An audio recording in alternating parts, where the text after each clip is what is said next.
नमस्ते विद्यार्थी मित्रों, श्री यूनिवर्सल स्कूल द्वारा आयोजित ऑनलाइन लेक्चर में आप सौનું हार्दिक स्वागत है। विद्यार्थी मित्रों, आपने અને આપના પરિવારને નવા વર્ષના જય શ્રી કૃષ્ણ અને હેપી ન્યુ યર। વિદ્યાર્થી મિત્રો, ધોરણ 4 માં આપણે સેમેસ્ટર 1 માં ABCD, બારાક્ષરી, અંગ્રેજી કક્કો અને યુનિટ 1 થી 3 નો અભ્યાસ કર્યો હતો। तो हमें नवा सत्र में आपणे अंग्रेजी में धोरण 4 में यूनिट 4 अवर हेल्पर्स नो अभ्यास करवानो छे। तो सर्वप्रथम अवर हेल्पर्स एटले शुं? तो अपनी आसपास एवा घणा बधा व्यक्ति छे जे आपने अलग-अलग रीते उपयोगी होय। एग्जाम्पल तरीके आपणे जो कपड़ा सीववा होय तो कोनी पासे जाशुं? दर्जी पासे। बूट चप्पल सीववाना होय तो मोची पासे। दवा लेवानी होय तो આપણે ડોક્ટર પાસે જાશું। તો આ બધા જે આપણા હેલ્પર છે એને આપણે વ્યવસાયકારો કહીએ છીએ।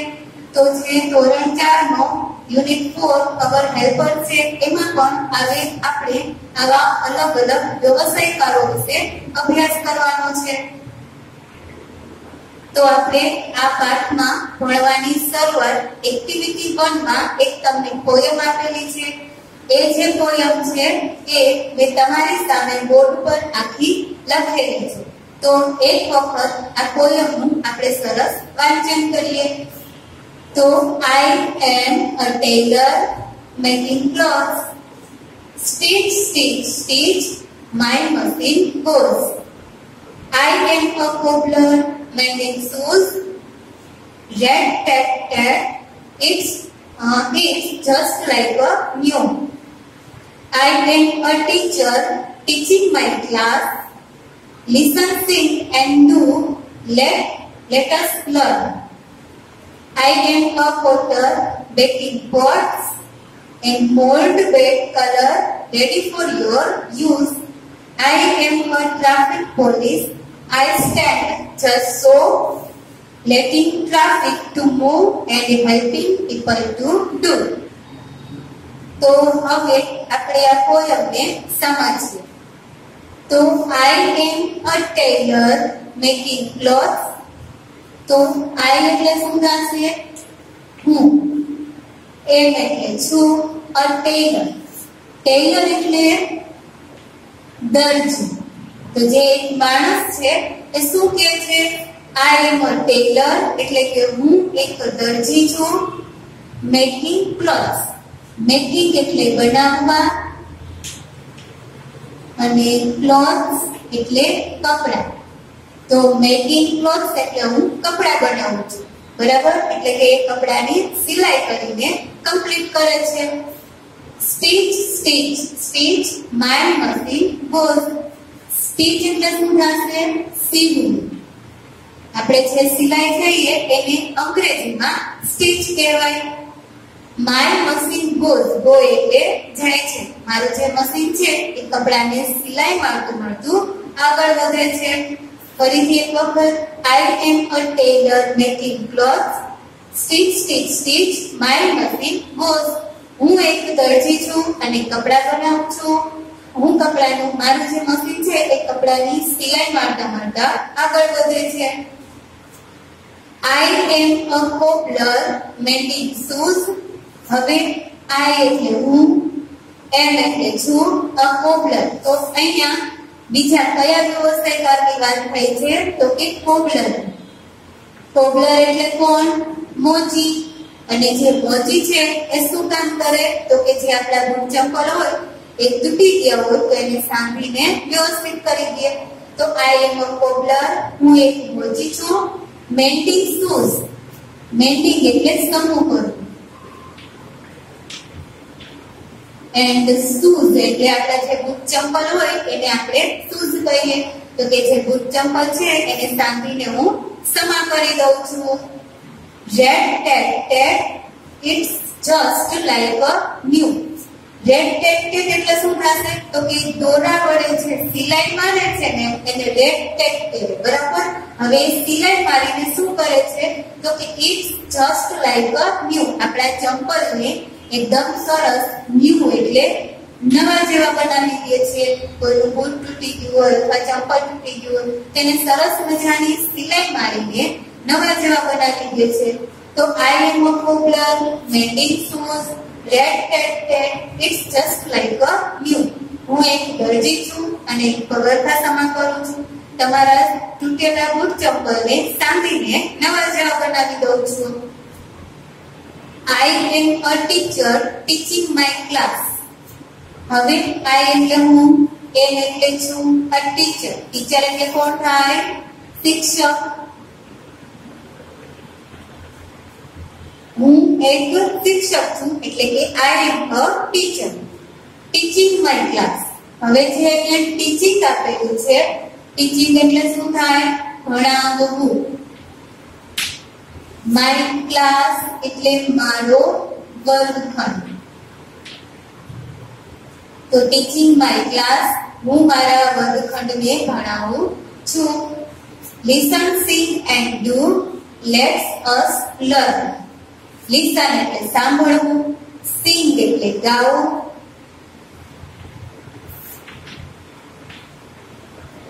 sing એટલે ગાવું, and do એટલે કરવું. કરવું મતલબ કે શિક્ષક છે એ અલગ અલગ ક્લાસમાં પ્રવૃત્તિ દ્વારા આપણને શિક્ષણ આપતા હોય એટલે શું કહેવા માંગે છે? સાંભળો, ગાઓ અને અલગ અલગ પ્રવૃત્તિઓ દ્વારા નવું શિક્ષણ મેળવો.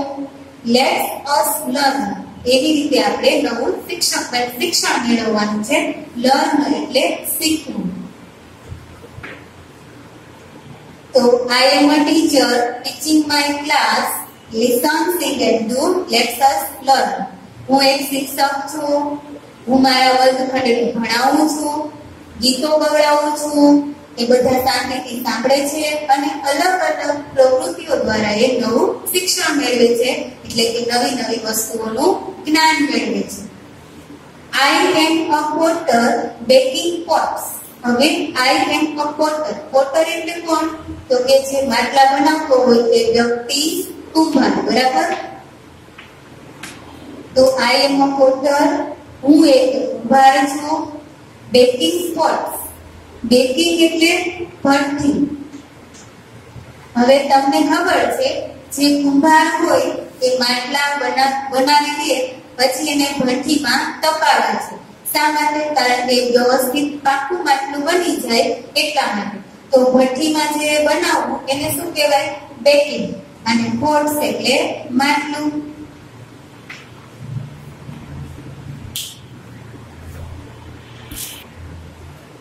તો I am a potter baking pots. હું એક કુંભાર છું અને માટલાને શેકું છું. Mould, bake, colour, ready for your use. Mould એટલે શું થાય? તો કે આકાર.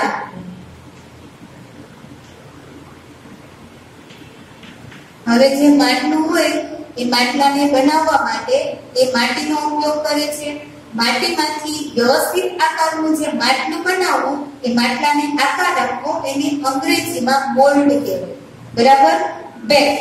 બેક એટલે શું થાય? આપણે હમણાં જ કીધું કે ભઠ્ઠીમાં શેકવું એને બેકિંગ કહેવાય. તો જે ભઠ્ઠી છે એને અંગ્રેજીમાં બેક કહેવાય.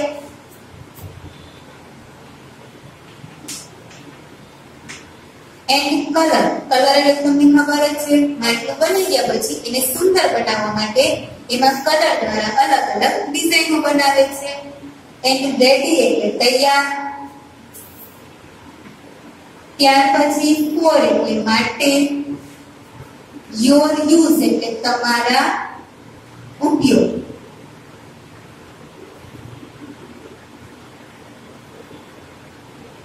તો તમે ઉપયોગ કરી શકો એવું સરસ મજાનું તમને માટલું બનાવી આપે છે. ફરીથી એકવાર I am a potter baking pots. હું એક કુંભાર છું અને માટલાને ભઠ્ઠીમાં શેકું છું.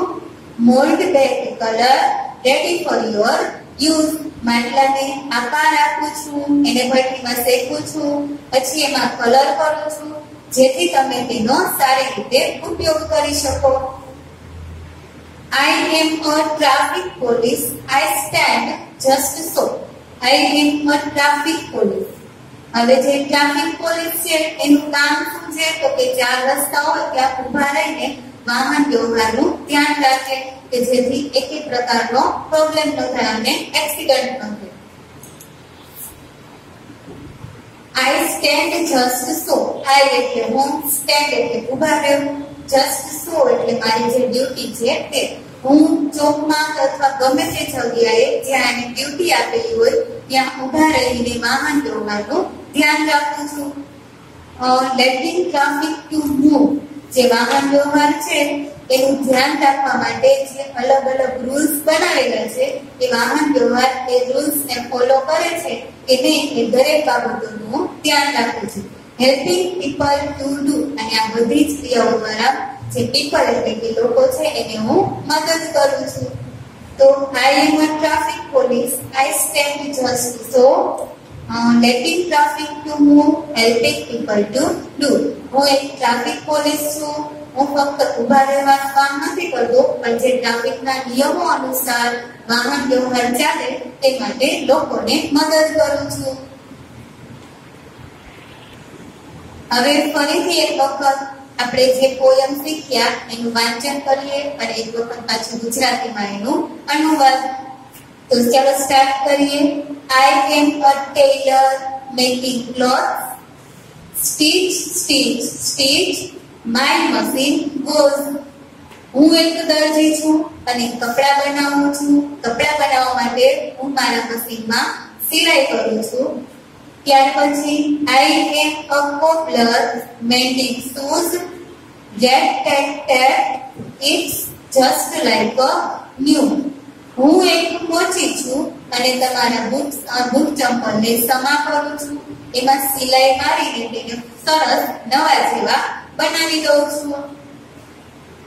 I am a teacher teaching my class. Listen, sit and do. Let us learn. હું એક શિક્ષક છું અને મારા વર્ગખંડને ભણાવું છું. એની સાથે સાથે એને કઈ રીતે શિક્ષણ આપું છું તો કે અલગ અલગ ગીતો ગવડાવું છું, એને સારી સારી વાર્તાઓ સંભળાવું છું અને અલગ અલગ પ્રવૃત્તિઓ દ્વારા એ નવું શિક્ષણ મેળવે અને નવું નવું જ્ઞાન મેળવે એવો હું પ્રયત્ન કરું છું. I am a potter baking pots, mold bag color ready for your use.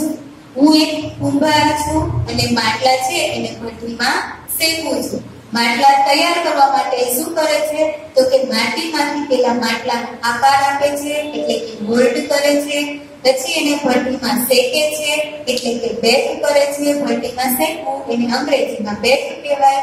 ત્યાર પછી એને કલર કરીને સરસ મજાનું દરેક વ્યક્તિ એનો ઉપયોગ કરી શકે એવો એને બનાવી આપે છે. તો આમાં આપણે નવા શબ્દો યાદ રાખવાના રહેશે. મોલ્ડ એટલે આકાર આપવો અને બેક એટલે ભઠ્ઠીમાં શેકવું. બરાબર. I am a traffic police. I stand just so. Letting traffic to move, helping people to do. એમાં હું એક ટ્રાફિક પોલીસ છું. હું ફક્ત ઊભા રહેવાનું કામ કરું છું, પણ ઊભા રહેતા કઈ કામગીરી કરે છે તો કે જે ટ્રાફિકના નિયમો છે એનું પાલન કરે છે. વાહન વ્યવહારને ચલાવવામાં લોકોને મદદ કરે છે. હેલ્પિંગ એટલે શું થાય? મદદ કરે. તો હવે જે આપણે આ પોયમ શીખ્યા એને તમારે ગાતા શીખવી હોય તો તમને યુટ્યુબમાં પોયમ આપેલી છે. તમે આ પોયમને સર્ચ મારશો એટલે આ પોયમ કઈ રીતે ગાઈ શકવી એ તમે એમાંથી જોઈ શકશો અને કઈ રીતે ગાઓ એ પણ શીખી શકશો. તો વિદ્યાર્થી મિત્રો, આપણે જે પોયમનો અભ્યાસ કર્યો એના આધારે જ તમારે આ ખાલી જગ્યાના જવાબ લખવાના છે. ખાલી જગ્યાના જવાબ તમારે ઓપ્શનને આધારે લખવાના છે. એમાં તમને બે ઓપ્શન આપેલા છે. એક સાચો આન્સર છે અને એક ખોટો આન્સર છે. તો જે સાચો આન્સર છે એ તમારે જવાબમાં લખવાનો છે. બરાબર. તો કવિતાના આધારે ખાલી જગ્યા પૂરો. ખાલી જગ્યા number 1, I am a tailor making ખાલી જગ્યા. તો પેલા ગુજરાતી કરો. I એટલે હું, M એટલે છું, ટેલર, ટેલર એટલે કોણ? દરજી. બરાબર. તો હું દરજી છું. તો દરજીનું કામ શું હોય તો એક કપડા સીવવાનું. તો અહીંયા આપણને આપેલું છે મેકિંગ. મેકિંગ એટલે બનાવવું. તો દરજી શું બનાવે છે? શૂઝ કે ક્લોથ્સ. શૂઝ એટલે બૂટ ચપ્પલ થાય અને ક્લોથ્સ એટલે કપડા. તો દરજીનું કામ છે કપડા સીવવાનું છે, બૂટ ચપ્પલ નહીં. તો આપણો સાચો જવાબ આવશે ક્લોથ્સ. તો ખાલી જગ્યા I am a tailor making clothes એટલે હું એક દરજી છું અને કપડા સીવું છું. ત્યાર પછી બીજા નંબરની ખાલી જગ્યા I am a cobbler mending ખાલી જગ્યા. તો અહીંયા તમને જે હેલ્પર આપેલો છે એ કોણ છે? કોબલર. કોબલર એટલે કોણ થાય? મોચી. અને જે મોચી છે એનું કામ જે આપણા બૂટ ચપ્પલ હોય એને સીવવાનું છે. તો હું એક મોચી છું એન્ડ મેન્ડિંગ એટલે સમા કરવા. પોટ્સ કે શૂઝ આપણને બે ઓપ્શન આપેલા છે, પોટ્સ એન્ડ શૂઝ. તો પહેલા એક ગુજરાતી. પોટ એટલે શું થાય? માટલું. અને શૂઝ એટલે બૂટ ચંપલ. તો આપણો સાચો જવાબ પણ કોણ આવશે? શૂઝ. તેની ખાલી જગ્યામાં લખીએ I am a cobbler mending shoes એટલે હું એક મોચી છું અને બૂટ ચંપલ સમા કરું છું. ત્યાર પછી I am a teacher teaching my ખાલી જગ્યા. તો I am a teacher. Teacher એટલે શિક્ષક. અહીંયા તમને જે હેલ્પર આપેલો છે એ શિક્ષક છે, બરાબર. તો હું એક શિક્ષક છું. Teaching my. ટીચિંગ એટલે શું થાય? ભણાવવું. તો શિક્ષક છે એ કોને ભણાવે? તો આપણે પેલા ઓપ્શન જોઈએ. પહેલો ઓપ્શન છે એમાં ક્લાસ લખેલું છે એન્ડ બીજો ઓપ્શન છે એમાં હોમ. હોમ એટલે શું થાય? તો કે ઘર. તો ટીચર છે એ કોને શીખવાડે? ઘરના વ્યક્તિને શીખવાડશે કે ક્લાસમાં એટલે કે વર્ગખંડમાં અભ્યાસ કરાવશે? તો આપણો જે સાચો આન્સર છે એ ક્લાસ આવશે. એને ખાલી જગ્યામાં લખીએ તો I am a teacher teaching my class. હું એક શિક્ષક છું અને મારા ક્લાસને ભણાવું છું. I am a porter baking ખાલી જગ્યા. તો I am a porter. Potter એટલે શું થાય? કુંભાર, બરાબર. કુંભાર છે એનું કામ શું છે? માટલા બનાવવાનું છે. તો આપણને બેકિંગ વર્ડ આપેલું છે. તો બેક એટલે ભઠ્ઠી અને ભઠ્ઠીમાં શેકવું એને બેકિંગ કહેવાય. તો ભઠ્ઠીની અંદર કોને શેકે છે? તો આપણી પાસે ઓપ્શન છે પોટ્સ એન્ડ વુડ્સ. તો જે આ પોટ છે એને માટલું કહેવાય અને જે આ વુડ લખેલું છે એટલે લાકડું. વુડ એટલે શું થાય? લાકડું. તો જે કુંભાર છે એ માટલા બનાવવા માટે માટીનો ઉપયોગ કરે, બરાબર. માટીમાંથી જે બનેલો હોય એ શું કહેવાય? પોટ એટલે કે ઘડો. આપણો આન્સર પણ આવશે પોટ. તો I am a porter baking pots એટલે હું એક કુંભાર છું અને માટલાને ભઠ્ઠીમાં શેકું છું. I am ખાલી જગ્યા I help people to cook. હવે જે આ ખાલી જગ્યા આપેલી છે એમાં આપણને થોડુંક અલગ આપેલું છે. કઈ રીતે? તો કે આગળની ખાલી જગ્યામાં આપણને હેલ્પર આપેલો હતો. એ હેલ્પરના નામના આધારે આપણે એનું કામ લખતા હતા, બરાબર. અહીંયા જે ટેલર એટલે કે દરજી, તો આપણે એનું કામ શું લખ્યું? ક્લોથ્સ એટલે કે મેકિંગ ક્લોથ્સ, કપડા બનાવે છે. એવી જ રીતે મોચીનું કામ લખ્યું, પછી શિક્ષકનું કામ લખ્યું, પછી કુંભારનું કામ લખ્યું. પણ જે પાંચમી ખાલી જગ્યા છે એમાં તમને વ્યવસાયકારનું નામ નથી આપેલું, પણ શું આપેલું છે? વ્યવસાયકારનું કામ આપેલું છે. અને એ કામના આધારે આપણે ખાલી જગ્યામાં એનું નામ લખવાનું છે. તો જોઈએ એનું કામ શું છે? I help people to cook. Help એટલે શું થાય? મદદ કર. પીપલ એટલે લોકો, જે માણસો છે બધાનું ટોળું હોય આપણે પીપલ કહીએ. ટુ ગો એટલે આવવા જવા માટે. તો હું માણસોને જવા માટે મદદ કરું છું. તો આપણી પાસે ઓપ્શન છે એ કામ કોણ વ્યક્તિ કરે? કોબલર કે ટ્રાફિક પોલીસ. કોબલર એટલે મોચી. તો મોચીનું કામ તો શું છે? પગાર ખસામાં કરવાનું. તે વ્યક્તિને આવવા જવામાં કઈ રીતે મદદ કરી શકે? તો એનું કામ છે એ કામ છે એ કોનું છે? Traffic police. તો આપણો જવાબ પણ અહીંયા આવશે ટ્રાફિક પોલીસ. તો તો I am a traffic police, I help people to go. હું એક ટ્રાફિક પોલીસ છું અને હું લોકોને આવવા જવામાં મદદરૂપ થાઉં છું. ત્યાર પછીનો પ્રશ્ન, કૌંસમાંથી સરખા પ્રાસવાળા શબ્દ શોધીને લખો. આ પ્રશ્ન તમારા માટે નવો છે. સરખા પ્રાસવાળા મતલબ તો કે જે શબ્દના ઉચ્ચાર સરખા આવતા હોય એને સરખા પ્રાસવાળા શબ્દ કહેવાય. આપણે જ્યારે બે શબ્દ બોલીએ ત્યારે બંનેનો છે ઉચ્ચાર છે, બોલવાનું જે ઉચ્ચારણ છે એ સરખું આવવું જોઈએ. બરાબર? તો આપણે ગુજરાતીમાં પણ સરખા પ્રાસવાળા શબ્દ શીખી કદાચ ગયા હશો તમે. તો આપણે એને એક્ઝામ્પલ લઈએ. એક્ઝામ્પલ તરીકે જાસુ, ખાસુ. આ બે શબ્દ બોલો તેને ઉચ્ચારણ સરખું હોય. તમે એકવાર બોલીને ટ્રાય કરો. જાસુ, ખાસુ. પછી બીજો છે લાકડી, કાકડી. હવે જ્યારે તમે આ બે શબ્દ બોલશો તો એ પણ તમને સરખા લાગશે. લાકડી, પાઘડી. જ્યારે બોલીએ ત્યારે જે છેલ્લા શબ્દો છે એ કેવા આવે? સરખા આવે. તો આ જે છે એ ગુજરાતીના સરખા ઉચ્ચારણવાળા શબ્દ છે. તો આપણે આવી જ રીતે અંગ્રેજીના સરખા ઉચ્ચારણવાળા શબ્દો ગણવાના છે. તે શબ્દ તમારે અહીંયા ઉપર તમે કૌંસમાં આપેલા છે. તો આ શબ્દ સાથે આમાંથી જે શબ્દનું ઉચ્ચારણ સરખું આવતું હોય એ શબ્દ તમારે એની સામે લખવાનો રહેશે. હવે જે આ સરખા પ્રાસવાળા શબ્દો એને અંગ્રેજીમાં રેમિંગ વર્ડ્સ કહેવાય. શું કહેવાય? Rhyming words. તો ચાલો આપણે આ પ્રશ્નના અભ્યાસની શરૂઆત કરીએ. તો પહેલા આપણે કૌંસ વાંચીએ. USE use, HELPING helping, GOES એને વચ્ચે ગોસ. ત્યાર પછી છે ફક્ત GO એને વચ્ચે ગો. તો પેલું use, helping, goes and go.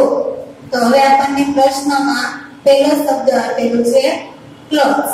Clothes એટલે શું થાય? કપડા. તો હવે જે ક્લોથ સાથે આમાંથી જે શબ્દ મેચિંગ થતો હોય એ તમારો અહીંયા સરખા પ્રાસવાળા એટલે રેમિંગ વર્ડ બનશે. તો ક્લોથ્સ, યુઝ. તો પાછળનું જે ઉચ્ચારણ છે એ સરખું આવે છે. ઓમાં પાછળ યુઝ બોલે છે અને આમાં ક્લોથ્સ એમાં કોસ બોલે છે. તે બે શબ્દ સરખા કહેવાય નહીં. તો હવે આની સાથે કરો ક્લોથ્સ એન્ડ હેલ્પિંગ. તો આમાં તો પાછળ ક નો ઉચ્ચારણ થાય છે અને અહીંયા સ. તો એ પણ બને, હેલ્પિંગ વર્ડ ન બને. ત્યાર પછી આપેલું છે ક્લોથ્સ એન્ડ ગોઝ. તો આમાં પણ પાછળ ઓસ એવું ઉચ્ચારણ થાય છે અને આમાં પણ પાછળ ગોઝ એવું ઉચ્ચારણ થાય છે. તો આ બે જે શબ્દ છે ક્લોથ્સ ની સાથે કોણ મેચ થશે? ગોઝ. હવે બે શબ્દ એક સાથે બોલો. Clothes, goes. લાગે છે સરખું ઉચ્ચારણ વાળું? હવે તમે કદાચ એનું સ્પેલિંગ સરખાવો તેના છેલ્લા અક્ષરમાં અહીંયા પણ ES છે, અહીંયા પણ ES છે.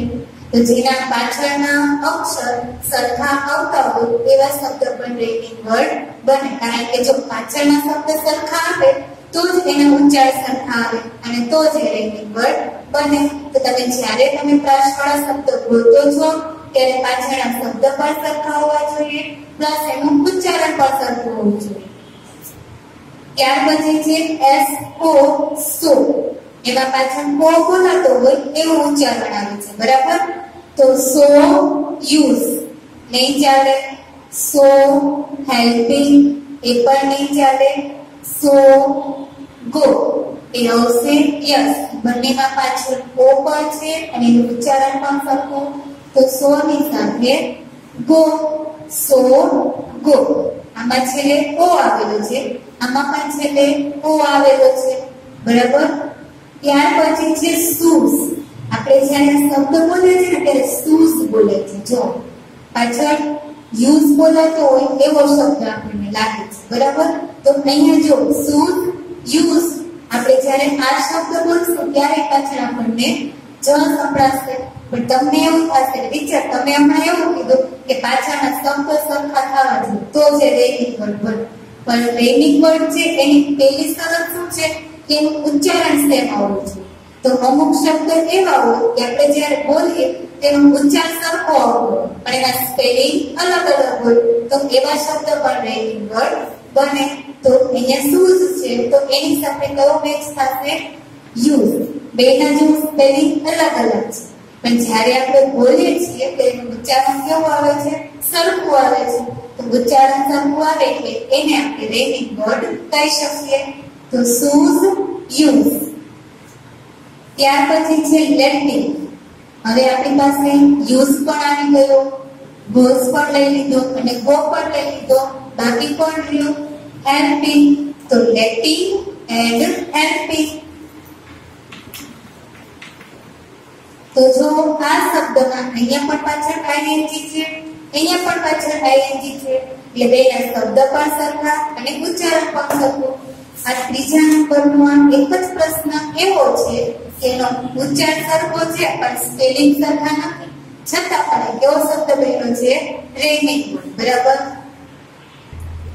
તો વિદ્યાર્થી મિત્રો, આજના આ જ પ્રશ્ન સાથે આપણો લેક્ચર 1 પૂરો થાય છે. તો યુનિટ 4 નો જે આગળનો અભ્યાસ છે આપણે નેક્સ્ટ લેક્ચરમાં કરીશું.